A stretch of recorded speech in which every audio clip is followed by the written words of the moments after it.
안녕하세요. 축구 전문 기자 한준입니다. 정말 뜨거운 경기였습니다. 2023-2024 시즌 프리미어리그 14라운드 3연패의 위기에 빠져있던 토트넘 허스퍼가 최대 고비로 여겨졌던 디펜딩 챔피언이자 트래블 챔피언, 현재 유럽 최고의 팀 중 하나로 꼽히는 펩 과르디올라 감독의 맨체스터 시티와의 원정 경기에서 짜릿한 극적인 3대3 무승부를 거뒀는데요. 이 무승부가 토트넘이 사실상 이긴 것이나 다름없다라는 분위기로 이어지고 있는 것은 토트넘의 경기 방식과 경기 종료 직전에 나왔던 극적인 동점골, 그리고 이 과정 속에 캡틴 손흥민 선수의 역할이 크게 조명받고 있습니다. 영국 공영방송 BBC가 60년 넘게 연재해오고 있는 최고의 분석 프로그램 매치 오브 더 데이에서 이 굉장히 전술적이었던 경기에서 어떻게 펩 과르디올라 감독의 최고 전술이 파회되었는지, 그 중심에 손흥민 선수가 원톱으로 뛰면서 단지 골만 노린 게 아니라 연계 과정에서 보여줬던 움직임과 압박이 왜 중요했는지를 분석하고 찬사를 보냈습니다. BBC 매치 오브 더 데이에서 토트넘과 맨시티의 경기, 토트넘의 전술적인 강점을 분석한 내용들 지금부터 풀버전 해석하고 해설해드리도록 하겠습니다. 영국 BBC의 매치 오브 더 데이 2일차 방송이었는데요. 맨시티와 토트넘의 경기는 토트넘에서 활약했던 미드필더 출신 해설가죠. 저메인 지나스, 그리고 에버튼에서 활약했던 미드필더 출신 해설가 리온 오스만이 출연해서 분석을 했습니다. 먼저 저메인 지나스에게 진행자가 물어봐요. 이번 경기 좀 판정 논란도 막판에 있었고 맨시티가 훨씬 더 주도적인 경기, 더 이길만한 경기를 했다라는 평가도 있었는데, 그럼에도 불구하고 토트넘의 경기력이 왜 조금 판사를 받고 있느냐, 어떤 면에서 무승부를 거둘 자격이 충분했냐라고 이제 얘기가 나오는지 질문이 나왔거든요. 지나스가 이렇게 얘기해요. 포스테코글루 감독은 그가 부임한 이후에 플레이 스타일에 대한 신념에 대해서 계속 이야기를 했죠. 모두가 그가 하고 있는 일이 잘못된 거 아니냐라고 지적하는 상황에도 계속해서 밀고 나갔습니다. 특히 스쿼드까지 부족한 상황에서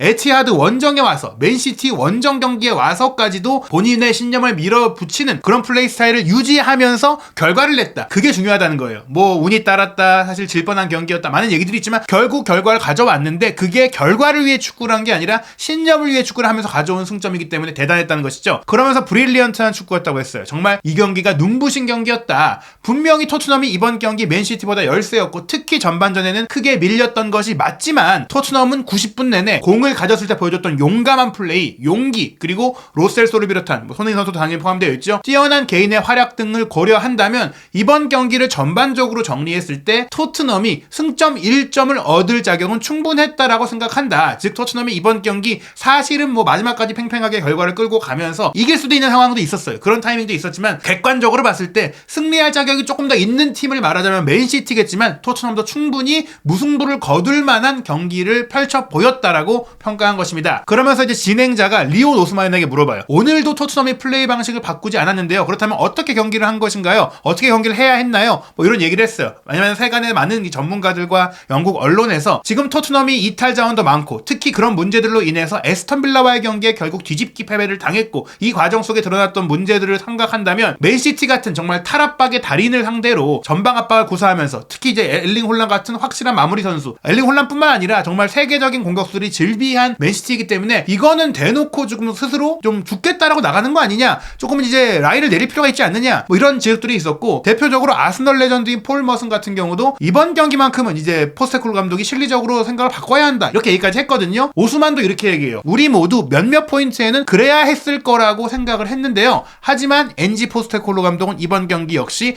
굉장히 강렬하게 임했고 경기장을 넓게 사용했습니다. 이게 왜 중요하느냐, 사실은 수비하는 입장에서 경기장을 좁게 만들어야 상대가 이제 플레이하기 어렵죠. 문전에 공간을 주지 않고 공간을 주지 않는 축구를 해야 되는데 오히려 공간을 넓혀놓고 열려서 서로 가드를 조금 내리고 싸우는, 치고받는 축구를 했다라는 겁니다. 구체적으로 그 축구가 어떻게 구현되는지를 보면요. 일단 리온 오스만이 토트넘의 플레이에 대해서 왜 용감하다고 이야기를 했느냐, 비카리오 골키퍼가 로얄에게 패스를 전달하는 후방 빌드업 상황입니다. 사실은 이 상황은 토트넘이 후방 빌드업을 고집하다가 실점할 뻔했던 장면이에요. 오른쪽에 로얄에게 패스를 했을 때 베르나르도 실바가 로얄을 압박해서 공을 빼앗고 홀란에게 넘겨줬는데 홀란이 빈 골문에 득점하지 못했던 바로 그 장면입니다. 이 장면에 대해서 오스만이 왜 좋게 평가를 했느냐, 이렇게 얘기합니다. 이 장면에서 토트넘이 뒤에서 플레이를 만들어갔는데 맨시티를 상대로 얼마나 용감하게 경기한 것인지를 보여줍니다. 미드필더 1명, 즉 비수마가 뒤로 내려와서 3명이 후방에서 빌드업을 하고 있죠. 이때 우도기는 미드필드 포지션으로 올라가서 안으로 들어와 인버티드 풀백으로 자리하고 있고요. 아래에서부터 패스로 경기를 만들어가려고 했습니다. 사실 여기에서 플레이가 잘 풀리지 않았고 맨시티가 득점을 해야 했던 상황도 펼쳐졌었는데요. 그 뒤에도 계속 이러한 시도를 멈추지 않았습니다. 이게 중요해요. 이런 실책이 한번 나오면 주저하고 뻥 때리고, 사실 저도 경기를 보면서도 자꾸 압박에 뺏기고 하니까 위험하다, 거기다 주니까 불안하다, 뻥 차서 롱볼 축구 하자, 바로 전방 공간으로 공 보내면 안 되냐, 이렇게 생각을 했었는데 그런 두려움 없이 계속 했다라는 거예요. 결국 어떻게 됐느냐, 지금 보시면 이런 후방 빌드업이 통하니까 어떤 현상이 벌어졌는지가 명확하게 드러납니다. 최전방에 힐, 손흥민, 존슨이 이제 3톱으로 넓게 벌려 있어요. 넓게 플레이했다라는 것이 경기장 공간을 넓게 벌려서 활용했던 부분들도 있는 거거든요. 그리고 쿨루셉스키가 밑으로 내려왔고, 그 뒤에 우도기와 포로가 중앙에서 빌드업을 하는 상태인데, 이 3인의 후방 빌드업이 이 두 명의 풀백을 거쳐서, 인버티드 풀백을 거쳐서 공격 지역으로 넘어가니까 맨시티가 전방 압박을 하니 그 뒤에 공간이 많이 열리고 맨시티의 수비 숫자가 줄어든 상황이 된 겁니다. 여기서 밑으로 내려온 포로를 향해 로얄 선수가 패스하고, 포로가 비수마에게 주고, 비수마가 올라가는 쿨루셉스키에게 연결하고, 쿨루셉스키는 손흥민 선수한테 연결을 해주면서 바로 이제 힐에게 공격 기회가 연결되는 그런 상황이에요. 오스만이 이렇게 설명합니다. 이 장면에서 두 명의 풀백이 모두 중앙으로 들어왔죠. 맨시티는 또 한 번 압박해서 공을 빼앗고 이전 장면처럼 득점을 노릴 수 있다고 생각을 했습니다. 하지만 이번에는 원더풀한 토트넘의 빌드업 플레이가 압박을 풀어내는 데 성공했고요.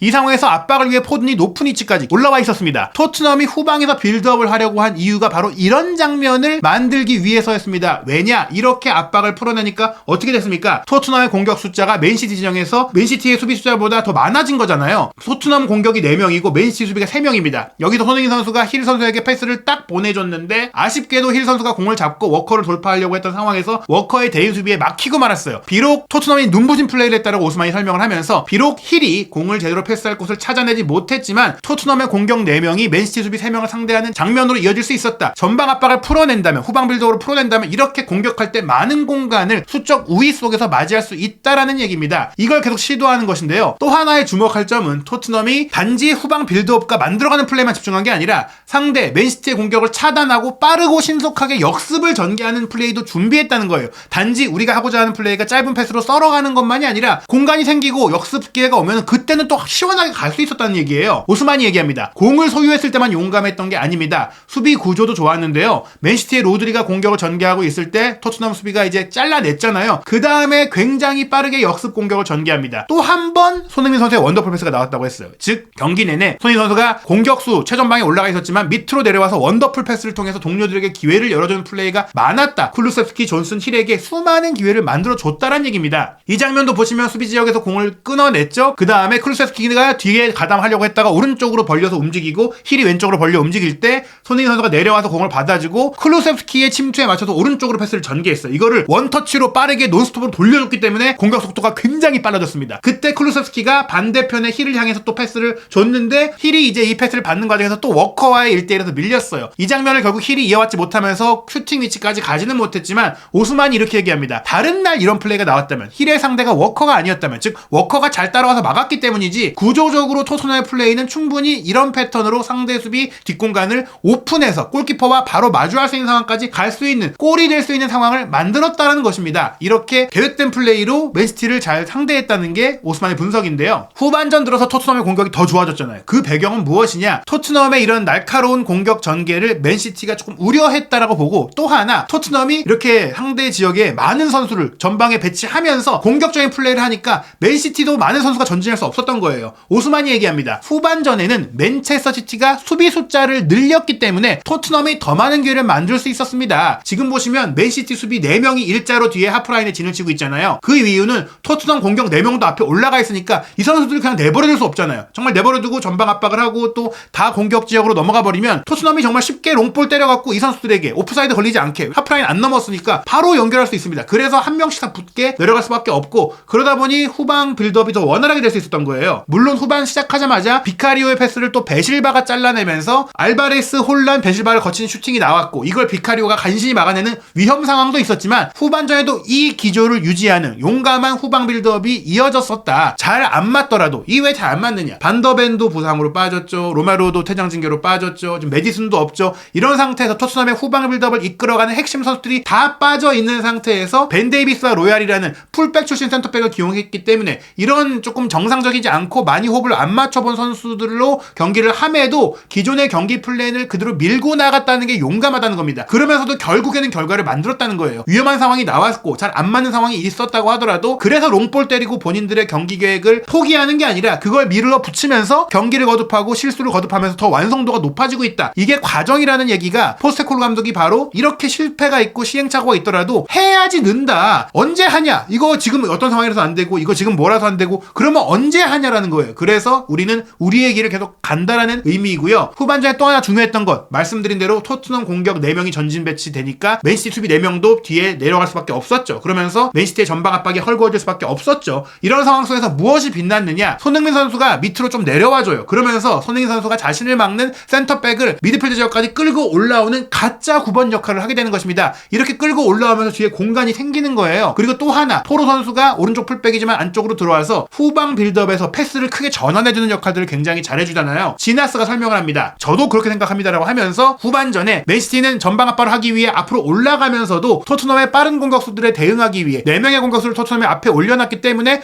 뒤를 지키기 위한 대형을 구성할 수밖에 없었고요. 또 후벤 디아스가 손흥민 선수가 이게 위아래로 계속 움직이고 특히 밑으로 내려가서 미드필드로 움직이니까 따라갈 수밖에 없었습니다. 손흥민 선수가 움직이고 따라가면서 손흥민 막아라 라고 펩 가르디올라 감독이 디아스에게 지시를 했던 것이 보여지는 겁니다. 손흥민 선수를 놓치는 순간 그 타이밍을 빼앗겨서 전반전 선제골처럼 실점할 수밖에 없기 때문에 이것에 대비해서 더더욱 펩 가르디올라 감독이 전방 압박 전술, 하이라인 전술에 조금 리스크를 안고 뒤에 숫자를 늘린 것인데 그로 인해 그렇다고 손흥민을 막았느냐? 오히려 손흥민 선수에 따라다니면서 다른 공간을 허용했고 전방 압박이 약해졌다. 즉 손흥민 선수라는 존재의 위협감으로 인해 가르디올라 감독의 수비 배치라든지 전방 압박 전술이라든지 경기 운영 계획이 틀어지면서 후반전이 잘 풀리지 않았다. 후반전에 단지 도쿠 선수가 교체된 이후에 그릴리시가 들어와서 공격 위협도라든지 전방 위협도가 떨어져서 토트넘의 후방 빌드업이 살아난 게 아니라 토트넘의 이런 전술적인 공격 위협도에서 손흥민을 막기가 어렵다라는 펩 가르디올라 감독의 두려움이 바로 수비 숫자를 늘린 것으로 이어졌고 그런 상태에서 손흥민 선수는 역이용한 거잖아요. 자신이 파고드는 게 아니라 자신이 밑으로 내려오면서 동료들에게 공간을 열어주는 플레이를 하게 된 겁니다. 이 장면도 보시면은 포로가 오른쪽 사이드에서 벌려서 손흥민 선수가 밑으로 내려오니까 본인이 비웠던 그 자리잖아요. 손흥민 선수 쪽으로 공을 연결해주고 손흥민 선수가 왼쪽에 비수마에게 연결해주고 비수마가 공을 끌고 올라가서 존슨에게 패스하고 존슨이 슈팅까지 했던 장면인데 이런 장면들이 어떻게 보면 토트넘이 원정팀으로서 할 수 있는 플레이다. 신속한 역습, 전환을 통한 속공이잖아요. 이런 플레이는 또한 토트넘이 자유롭게 상대의 실수를 유발하게 만들었다. 어떻게 유발하게 만들었냐? 말씀드린 대로 손흥민 선수가 이 선으로 내려오면서 만든 공간을 통해서 측면 공격수들이 안쪽으로 들어갈 수 있게 해줬던 이 플레이가 바로 토트넘의 후반전의 핵심이었다. 손흥민 선수의 케인 같은 역할이 잘 빛났던 장면을 지나스도 설명을 한 것이고요. 이 장면 같은 경우 토트넘이 또 상대가 후방 빌드업을 할 때 마찬가지로 4명의 선수를 그대로 전방에 배치해가지고 압박을 시도해요. 이 전방 압박이 있으니까 맨시티의 패스가 부정확하게 이어졌고 또 뒤를 보지 않고 달려드는 전방 압박을 했을 때 어떤 효과가 있느냐? 지금 내려와서 공을 받으려고 할 때 토트넘의 이제 수비 라인에서 비수마와 포로가 함께 또 달려 들어가 주잖아요. 2명이 또 쪼니까 이 공을 빠르게 이제 급하게 처리할 수밖에 없게 됐었어요. 그 상황에서 메시가 어떻게든 기어코 패스를 연결하면서 홀란에게 공을 넘겨줬는데 홀란에게 공을 넘겨준 상태에서 벤 데이비스가 몸을 던지면서 다이빙 헤더로 잘라냈잖아요. 이 장면에 대해서 지나스가 얘기합니다. 토트넘이 공소유권을 잃었을 때 공에 대해서 얼마나 용감하게 달려드느냐. 공이 있을 때도 빌드업에 용감했지만 없을 때도 용감했다. 피치의 높은 곳에서 맨시티를 압박했고 결국 공을 따냈다. 여기서 뒤를 빠뜨리면 완전히 통짜로 골문이 열린 상태인데 두려움 없이 4명이 앞에 가서 1차 라인을 압박하고 또 2명이 올라가서 2차 라인을 압박하고 거기에 빠지니까 최종 라인에서 데이비스가 홀란 앞에서 공을 잘라내면서 이게 그냥 걷어내기만 한 게 아니라 손흥민 선수에게 또 연결이 됐고 손흥민 선수는 여기서 바로 논스톱으로 로셀소에게 공을 밀어줬고 그리고 문전으로 침투하면서 수비를 끌고 올라갔고 그렇게 생긴 공간에서 로셀소가 편안하게 왼발 슈팅을 정확하게 구석으로 찔러 넣으면서 골을 넣었는데요. 지나스가 얘기합니다. 토트넘이 이렇게 맨시티를 상대로 높은 전방 압박을 시도한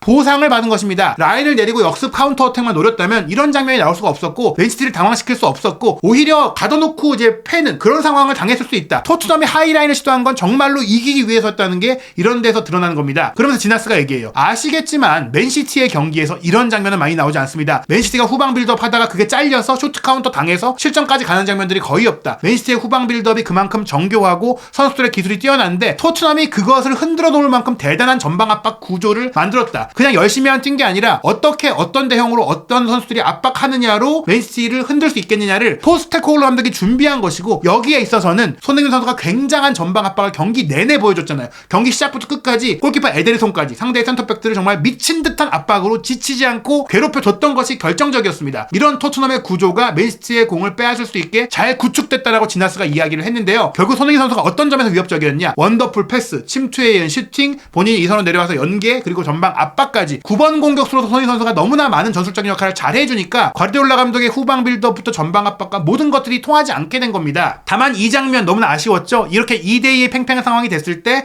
비수마 선수가 맨시티 수비 3명에 가로막혀 있는 상태에서 무리하게 돌파를 시도하다가 차단됐고 로드리가 이 공을 빼앗은 이후 혼란에게 밀어주고 혼란이 컷백하고 그릴리시가 밀어넣으면서 토트넘이 2대3으로 끌려가면서 또 한 번 역전패하는 것인가라는 위기감이 불었던 장면인데요. 지나스가 이 장면 토트넘이 범한 실책이라고 얘기하면서 특히 에티하드 원정에선 이런 실수를 해서는 안 된다. 피치의 이런 위치, 위험한 자기 진영에서 이렇게 플레이하면 안 된다. 비수마도 다시는 안 그럴 것 같다라고 얘기를 했는데 이 장면은 그냥 빠르게 넘어가요. 왜냐? 이렇게 실책으로 실점한 이후에 토트넘의 대응이 너무나 좋았다. 개인적으로. 물론 토트넘 출신이니까 좋았다고 이제 얘기해도 되는 거죠. 왜 좋았냐? 이런 상황이 나오면 이런 실수가 범해지면 두렵기 때문에 이제는 그 지역에서 패스를 안 하고 돌파를 안 하고 롱볼을 때리게 되어 있는데 그에 아랑곳하지 않고 기존의 계획을 유지했다. 플랜을 스틱했다라고 얘기를 합니다. 어떤 것이냐? 바로 토트넘이 3대3 동점골을 넣은 장면인데요. 여기서 토트넘의 플레이가 또 기가 막혔습니다. 후방전에서도 빌드업이 이어지죠. 스킵이 패스를 받았을 때 스킵이 2명을 탈압박하면서 전개가 돼요. 비수마가 탈압박하려다가 차단돼가지고 골을 먹었는데 스킵이 탈압박을 시도하면서 2명의 맨시티 선수를 빠져나옵니다. 그리고 여기서 중요한 게 손흥민 선수의 위치예요. 앞서서 후뱅 디아스가 손흥민 선수 막기 위해 딸려 올라왔다고 얘기드렸잖아요. 여기서 포스테코글루 감독의 교체 카드가 기가 막혔습니다. 히샬리송 선수를 투입해서 히샬리송을 원톱 자리에 배치하고 손흥민 선수와 투톱으로 배치했는데 손흥민 선수가 살짝 계속해서 내려와서 플레이하잖아요. 그리고 이제 존슨이 왼쪽 높은 곳, 쿨루세스키가 오른쪽 높은 곳에 가서 손흥민 선수가 사실상 10번 위치에서 뛰게 됐는데 앞서 말씀드린 대로 손흥민 선수가 내려오면은 디아스가 따라 내려와야 됐었는데 지금은 히샬리송이 뒤를 파고들려고 하니까 아칸지가 히샬리송을 신경 쓰다 보니까 손흥민 선수 쪽으로 나와야 되는데 못 나왔어요. 그렇게 공간을 만들어주게 됐고 스킵이 탈압박한 이후 손흥민 선수한테 연결해줬을 때 손흥민 선수가 이 공을 받고 여유 있는 상태에서 존슨에게 편안하게 스루 패스를 줄 수 있었고 존슨이 올린 크로스 패스 반대편에서 쿨루세스키가 달려들어오면서 헤더골로 마무리한 것인데 여기서 히샬리송이 미끼 역할을 잘해줬어요. 여기서 손흥민 선수가 공을 받았을 때 히샬리송이 배우로 침투하는 상황에서 히샬리송이 옵사이드 위치에 있었거든요. 그런 상태에서 손흥민 선수가 정확하게 이 위치를 보고 오프사이드 위치가 아닌 존슨에게 열어주면서 맨시티 투비는 히샬리송에게 몰렸고 그때 좌우 사이드가 열렸고 존슨이 편안하게 크로스하고 쿨루세스키도 편안하게 헤딩하는 그런 상황이 유발된 것은 결국 손흥민 선수가 내려와서 연계해줬던 상황 그리고 구조를 만들었던 포스테코글루 감독의 전술적인 성공이라고 볼 수 있겠습니다. 정말 기가 막힌 전술의 승리였고 그리고 손흥민 선수가 얼마나 원톱으로서 전술적인 가치가 높은지를 보여준 경기였는데요. 맨시티보다 더 어려운 상대는 없지 않을까 싶습니다. 앞으로 이어질 12월 나머지 6경기에 대한 기대감이 커지고 있는데요. 다음 경기 쉴 틈 없이 주중 경기로 이어집니다. 영국 현지 시간으로는 목요일 밤, 한국 시간으로는 12월 8일 금요일 새벽 5시 15분 웨스트햄 유나이티드와의 15라운드 경기인데요. 토트넘이 3연패를 끊고 무승부를 거뒀고 이제는 4경기 연속 무승을 끊고 승리 행진을 이어갈 수 있을지 포스테코글루 감독은 또 어떤 전술적인 묘안을 내놓을 수 있을지 리그 9호 골을 기록한 손흥민 선수 10호 골 이번 웨스트햄전에 나올 수 있을지 한준TV와 함께 토트넘 허스퍼와 손흥민 선수의 모든 소식과 영국 현지 반응들 확인하시기 바랍니다.